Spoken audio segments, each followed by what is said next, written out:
Penyakit COVID-19 tidak hanya menjadi masalah kesehatan, tetapi juga memberikan stigma negatif masyarakat terhadap pasien yang pernah mengidap COVID-19. Stigma negatif tersebut harus dihentikan.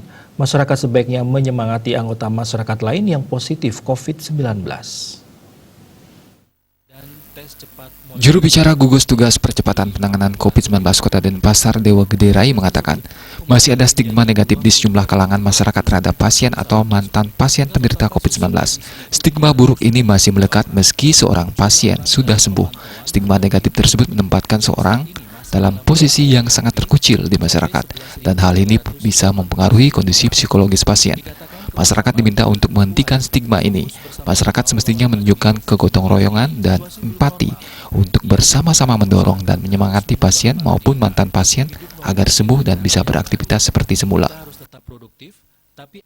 Ya, tentu ini menjadi tugas kita bersama bahwa virus corona ini jangan membuat semacam stigmatisasi kepada masyarakat atau korban yang menjadi terkena virus corona ini. Jadi penting juga kepada kita semua, kepada masyarakat untuk membangun solidaritas, membangun kebersamaan bahwa virus corona ini kan tidak mengenal batas usia, jabatan, kemudian jenis kelamin. Jadi siapa saja bisa terkena virus corona ini. Nah, oleh karena itulah mari kita jangan mengembangkan pemikiran untuk menstigma masyarakat ataupun tetangga kita untuk di stigma negatif, karena ini tentu akan menjadi memberikan efek yang kurang baik dari sisi psikologis.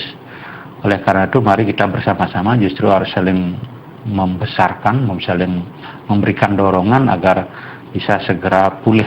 Jadi harus hentikan stigmatisasi kepada masyarakat ataupun pasien yang pernah terkonfirmasi terpapar virus corona ini. Dengan demikian, kondisi psikologis pasien positif COVID-19 tetap baik sehingga imunitas tubuhnya terjaga dan pada akhirnya sembuh dari COVID-19. Riase, Bali TV.